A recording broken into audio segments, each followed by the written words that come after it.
আমি আমার ছোট খালাদের বাড়িতে বেড়াতে গিয়েছিলাম। সন্ধ্যার পর মাগরিবের নামাজ শেষে আমিও আমার খালাতো ভাইয়ের কিছু বন্ধু মিলে লোহাগড়ায় জয়পুর ঈদগাহ মাঠে বসে আড্ডা দিচ্ছিলাম। ঠিক তখনই সেই সময় আমার বন্ধু হাবিবুল্লাহ ফোন দিল। আমি ফোনটা রিসিভ করতেই বলল, তুই কোথায় রে? আমি বললাম, আমি বেড়াতে এসেছি খালাদের বাসায়।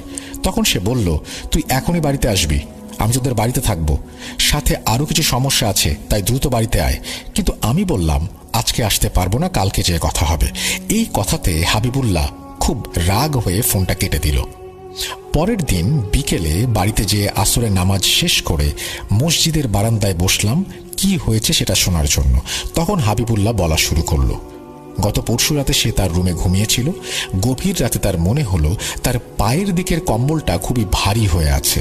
প্রথমে সে মনে করলো হয়তো বেড়াল শুয়ে আছে, কেননা শীতের সময় অধিকাংশ বেড়াল কম্বলের ওপর ঘুমিয়ে থাকে। এই ভেবে সে বেড়ালটিকে একটা লাথি দিয়ে সরিয়ে দিতে চাইল। বেড়ালটির শুয়ে থাকা জায়গাটি ভারী লাগছিল। যখন বেড়ালটিকে লাথি দিতে গেল তখনই ঘটল একটা বড় বিপত্তি। লাথি দেয়া মাত্র বেড়ালটি আস্তে আস্তে যেন আরো ভারী হয়ে উঠল, আর তখন বেড়ালটি যেন বড় হয়ে বন্ধুর বুকের ওপর এসে বসল। আর কিছুক্ষণের মধ্যে ঘরের পরিবেশ অসম্ভব গরম হয়ে গেল, কিছুটা গন্ধে ভরপুর হয়ে গেল।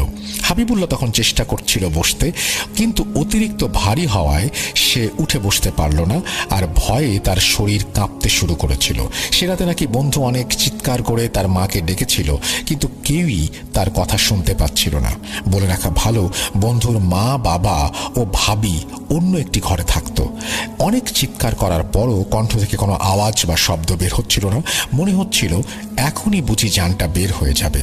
বন্ধুর মনে হচ্ছিল বেড়ালটি খুবই রাগান্বিত ভাবে ওর মুখের দিকে তাকিয়ে আছে।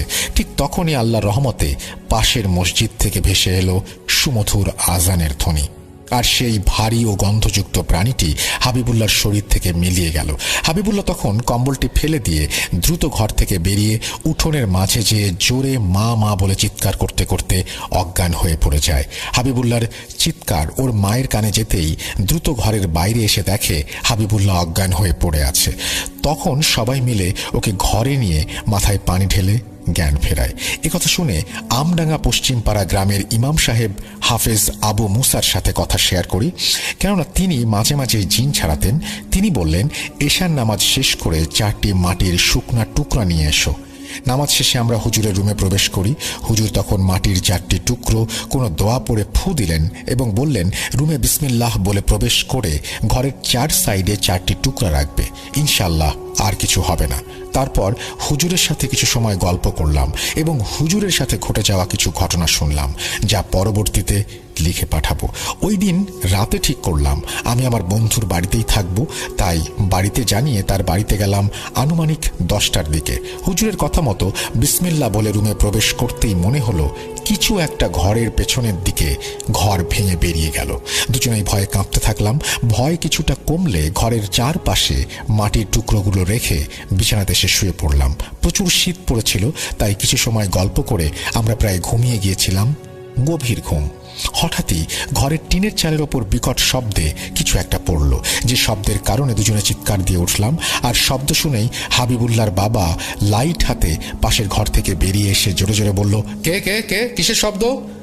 তারপর তিনি চারপাশে ঘুরে ঘুরে দেখতে লাগলেন। রাত আনুমানিক 2টা কিংবা 3টা হবে।